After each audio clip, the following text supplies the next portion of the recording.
Welcome, everyone, and glad to have you with us from Williams-Brice Stadium, home of the South Carolina Gamecocks.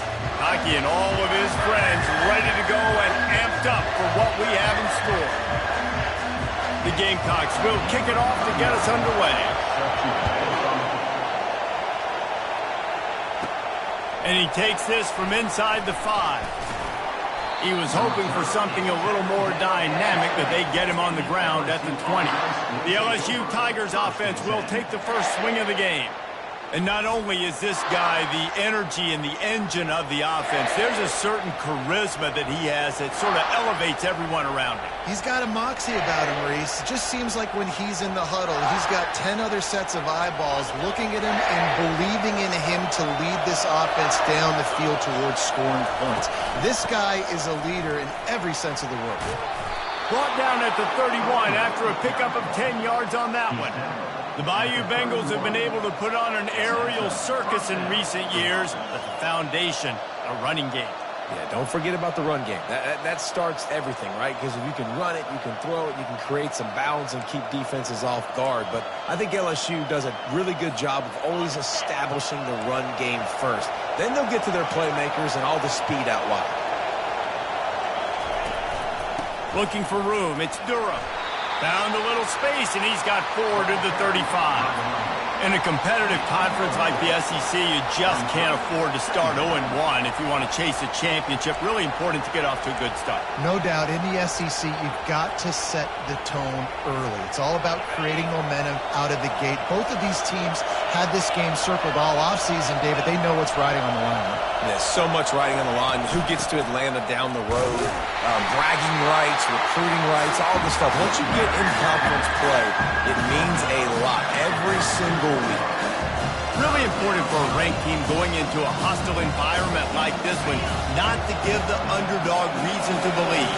Yes, reason to believe, and don't give the fans reason to get jacked up and excited. Come out early, be in a business mode mindset. You got to start fast. You got to have a sense of urgency. You cannot come sleepwalking into an environment like this, because if you do and you make some mistakes, this crowd will pounce on you and seize momentum. You just got to wonder, too, guys, if the crowd didn't impact the offense. They're playing on the road on the first third down of this football game. Incomplete. The idea here, I think, just punt it away and see if you can regroup, because this environment is hostile. The Gamecocks offense will try to get something started with their first possession.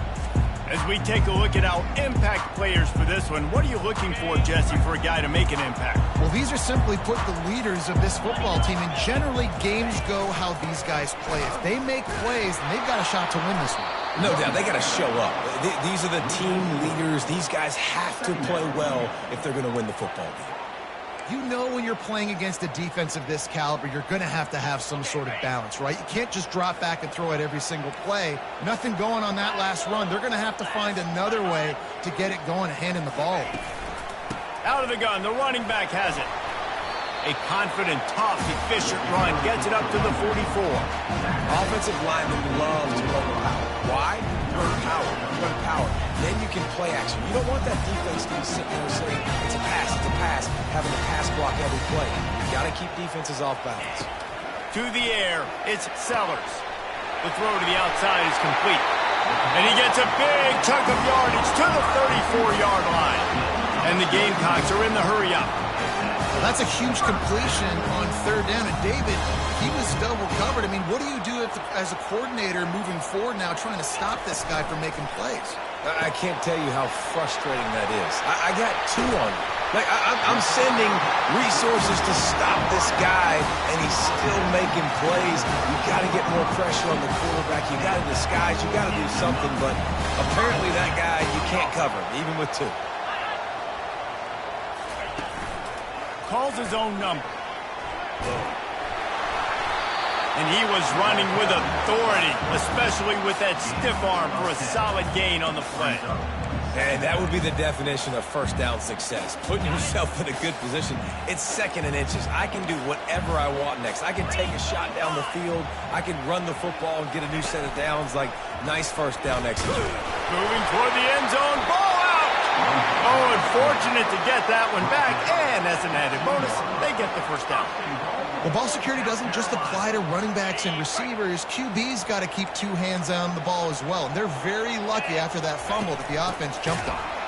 He's dropped behind the line of scrimmage. That'll be a loss of 3. Yeah, and I tell you what, I love the run game down here. I love being able to give it to a back and be able to trust him. Listen, he doesn't have any touchdowns on the season, so I know he's wanting to punch one in. And down here, giving me the opportunity. Let me prove myself, so I love the big fella getting the football.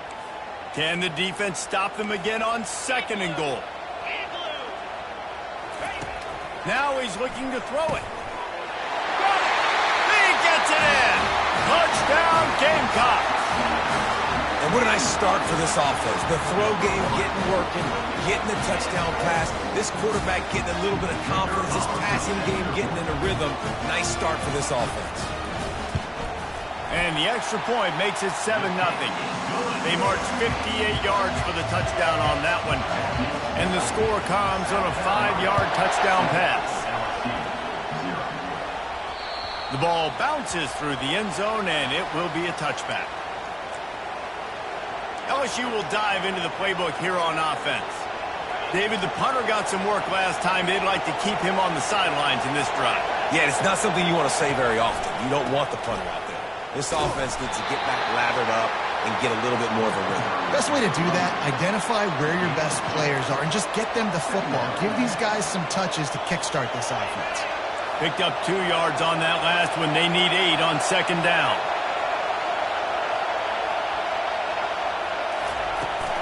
Takes the handoff. It's Jackson.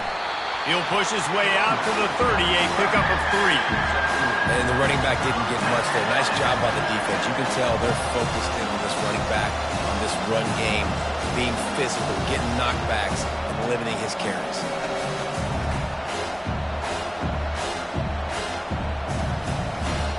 Ball sitting right at the 30. It'll be 3rd and short. Dropping back, it's Nussmeier. And they couldn't hold off the heat, and he goes down with the sack. LSU will bring the punt team on the field. This will be the 2nd time they've had to kick it away. Might have thought he'd want to try to pick up a few yards there, but he's content with making the fair catch right around the 35-yard line. And the South Carolina offense is back on the field. Jesse, a very productive drive last time wound up with a touchdown. Yeah, mixing and matching play calling really well. Nice balance on that last one, Dave. Let's see what they can do here in this next drive. Yeah, and I don't expect anything different. When you put together a drive like that, I would do more of the same. Keep the pace, keep it going. Quarterback on the keeper. Really nice stop there from this senior leader. The Gamecocks come to the line in the hurry-up.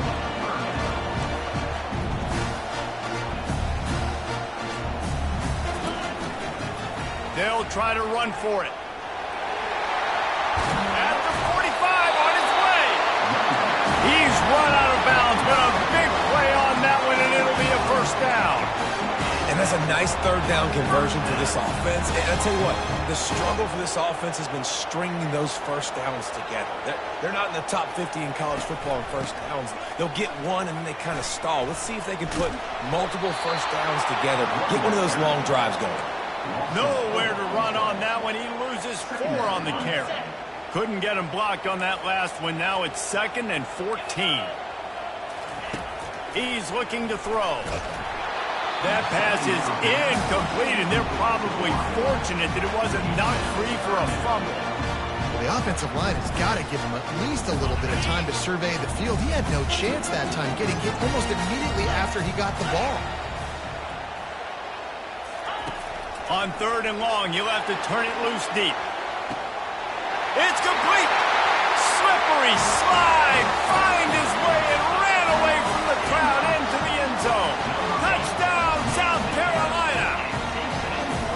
Quarterback's abilities to read the field is huge. And also the anticipation, the timing. To be able to throw the football, Jesse, and hit a guy in stride so he can get run after the catch and get in the end zone, that was a nice job by the quarterback. Yeah, it's critical, David. Listen, a lot of times touchdown passes aren't thrown into the end zone. You've got to read the coverage, hit the open guy, and let him do the rest.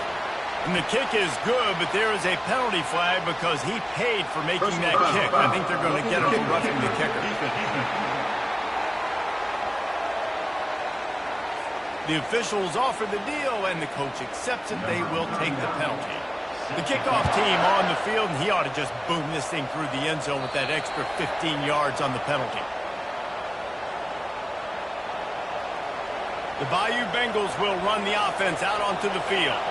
To say this has been a slow start is a bit of an understatement, and they really need to get it going here, Jesse. That's right. The opponent, they're firing on all cylinders right out of the gate. Offensive.